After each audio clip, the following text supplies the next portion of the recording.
Ali roziyallohu anhuga yaqin bo'lgan kishilardan Kumayl ibn Ziyod. Bir kuni Ali roziyallohu anhu bilan birga chiqdik.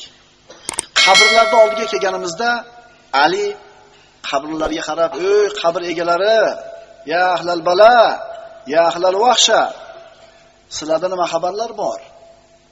dedi-da, o'zi gapirdi. Endi bizdagi xabarlar shuki, mollaringlar taqsim qilindi, bolalaringlar yetim bo'ldi, juftlaringlar boshqa yerlarga tegib ketdi. Bizdagi xabar shu. Sizlarda nima xabar?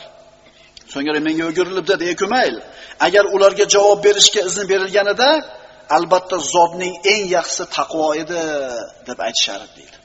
Fa inna khayraz zadi taqvo. To'planadigan, o'zi bilan olib ketilinadigan narsani eng yaxshisi taqvo deb aytishgan bo'lar dedi. So'ngra "Ya Kumayl, al-qabr sunduqul amal va indal mauti yatika al-khabar." Ey Kumayl, qabr amallarning sandig'idir. O'lim oldida senga albatta xabar keladi dedi. Yana aytar edi: "Yaxshilikka buyurasizlar, yomonlikdan qaytarasizlar. Allohning ishida jiddiy bo'lasizlar. Aks holda ustingizlarda tog'iylar hukm bo'ladi. Ular sizlarni azoblaydi. Sizlarni azoblagan uchun ularni Alloh azoblaydi. Tog'iylarni Alloh azoblaydi, birodarlar." Xoris rivoyat qiladi, Ali dedi: "Yaxshilikka buyurib, yomonlikdan qaytarasizlar. Aks holda ustingizga yomonlaringiz boshliq bo'ladi.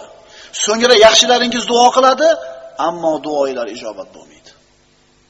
Bu ummatda boshqa ummatlardan ajratib turadigan narsasi amr ma'ruf nahiy munkar qiladi. Agar mana shu farzni tark qilsanglar, yomonlaringlar podshoh bo'ladi ustinglarda. Endi ichinglardagi yaxshilar duo qiladi, amin deb turaverasizlar, duoinglar ijobat bo'lmaydi. Nima sabab? Amr ma'ruf nahiy munkar qilmay qo'yganligimiz uchun. Menga nima deb ketadigan bo'lib qo'yganligimiz uchun. O'lib ketmaydimi deb qo'yadigan bo'lib qo'yganligimiz uchun.